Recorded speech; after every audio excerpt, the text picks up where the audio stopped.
जिस ज्योतिर्लिंग के दर्शन के लिए आप लोग पधारे हैं, ये राम से 14 पीढ़ी पूर्व मानधाता राजा हुए हैं।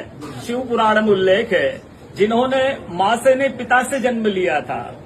उनकी तपस्या से ये शिवलिंग प्रकट में स्थापित लिंग नहीं है। जिस प्रकार आरती करते हम प्रण अक्षर के मध्य, ओम अक्षर के मध्य, यह तीनों एका, जय शिव ओंकारा। एक शिवलिंग में ब्रह्मा विष्णु महेश निराकार धरती से प्रकट हुए हैं। इसलिए अखंड दीप जो जल रहा प्राचीन समय से, एक ही दीपक में 3 बातियां लगातार जल रही है, ब्रह्मा विष्णु महेश की। इस पहाड़ी के ऊपर 7 किलोमीटर का परिक्रमा मार्ग है, वो भी ओम आकृति में है।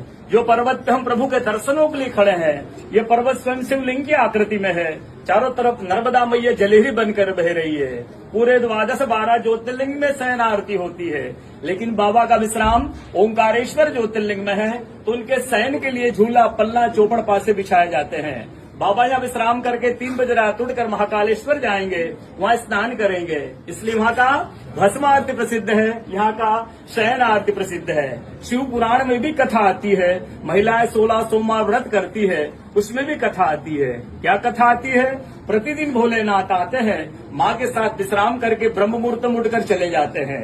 एक दिन जब भोले बाबा माँ के साथ पधारते तो माँ पुजारी से पूछती, पुजारी हमें विश्राम के लिए जा रहे हैं, चौपड़ पासे में किनकी जीत होगी?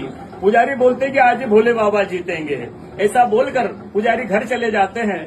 भोले बाबा माँ विश्राम के लिए चले जाते हैं। सुबह ब्रह्म मुहूर्त में जैसे ही भोले बाबा माँ बाहर निकलते हैं तो माँ पुजारी से पूछती, पुजारी कल मैंने आपसे पूछा था, हमें विश्राम के लिए जा रहे चौपड़ पासे में किनकी जीत होगी? आपने कहा भोले बाबा जीतेंगे। भोले बाबा नहीं, मैं जीती हूँ।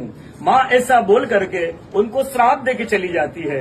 उनके तुरंत पश्चात अप्सराएं शिवलिंग पे जल चढ़ाने आती, तो अप्सराएं पुजारी से पूछती, पुजारी अस्वस्थ क्यों हो गए? आप तो ठीक थे। फिर पुजारी बताते हैं, प्रतिदिन भोले बाबा माँ के साथ विश्राम करके चले जाते थे। कल भोले बाबा माँ के साथ पधारे, माँ ने मुझसे पूछ लिया, पुजारी हमें विश्राम के लिए जाएंगे, चौपड़ पासे में किनकी जीत होगी? मैंने कहा भोले बाबा जीतेंगे। भोले बाबा ने माँ जीत गई, माँ मुझे श्राप देके चली गई। अप्सराएं बोलती चिंता न करो, हम अंदर जाकर शिवलिंग की पूजा करके आते, फिर इसका उपाय बताएंगे। अप्सराएं अंदर जाकर के शिवलिंग की पूजा करके बाहर आकर बोलती, पुजारी आप 16 सोमवार व्रत कीजिएगा, व्रत करते ही स्वस्थ हो जाएंगे, व्रत करते ही ठीक हो जाएंगे। ये वो कथा का दर्शन प्रतिदिन होता है। पूरे 12 ज्योतिर्लिंग 12 ज्योतिर्लिंग में ओंकारेश्वर ऐसा ज्योतिर्लिंग है जिसके दर्शन के पश्चात कोई महानदी का दर्शन होता है, जिसके तट को छूकर कोई महानदी बह रही है। आप काशी जाएंगे, गंगा जी दूर है। आप उज्जैन जाएंगे, क्षिप्रा जी दूर है।